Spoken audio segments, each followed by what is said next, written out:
गेल्या 8 ते 10 दिवसांपासून मुसळधार पाऊस सुरू असल्याने अमरावती जिल्ह्यातील धामणगाव रेल्वे तालुक्यातील कावली येथील अनेक घरांची पडझड झाल्याचे दिसून येत आहे। गेल्या काही दिवसांपासून मोठ्या प्रमाणात पावसाने आगमन केल्याने मातीच्या घराच्या भिंती घर पडल्याचे असल्याचे नागरिकांनी यावेळी सांगितले। प्रामुख्याने आदिवासी गोवारी समाजातील घरे हे गावाच्या शेवट आहे। गावातील संपूर्ण सांडपाणी त्यांच्या घरापासून जाणाऱ्या नालीतून वाहत जाते। तसेच त्यांच्या घराच्या पाठीमागे खाली जागा असून त्या जागेवरील गावातील आपली मक्तेदारी सांगून अनेक नागरिकांनी तेथील माती आपल्या शेतात घेऊन गेले। त्यामुळे त्या ठिकाणी मोठे खड्डे पडले आहे। परिणामी गावातील सांडपाणी तसेच पावसाचे पाणी त्या खड्ड्यात साचत असल्याने त्याचा ओलावा त्यांच्या घरामध्ये येतो। त्यामुळे भिंती पडल्या असल्याचे नागरिकांनी सांगितले। पावसाचे पाणी बाजूच्या खड्ड्यामध्ये मोठ्या प्रमाणात असल्याने अनेकांच्या घरात ओलावा आहे। त्या ओलाव्यामुळे नागरिकांनी आपल्या घरात प्लास्टिकचे कागद तसेच प्लास्टिकच्या खाली थैल्या आपल्या घरात टाकल्या असल्याचे दिसत आहे। तेव्हा त्यांना आपल्या घरात राहता येते। याकडे मात्र कोणत्याही लोकप्रतिनिधीचे लक्ष नसल्याचे त्यांनी यावेळी सांगितले।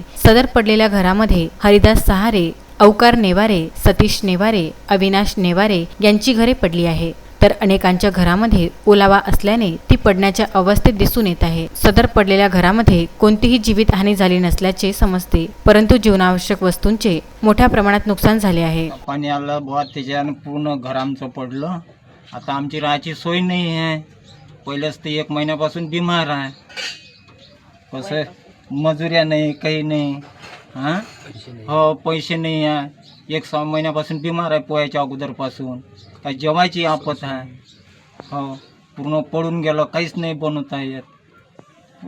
Salman Khan, Vidarbha news, Dhamangaon railway.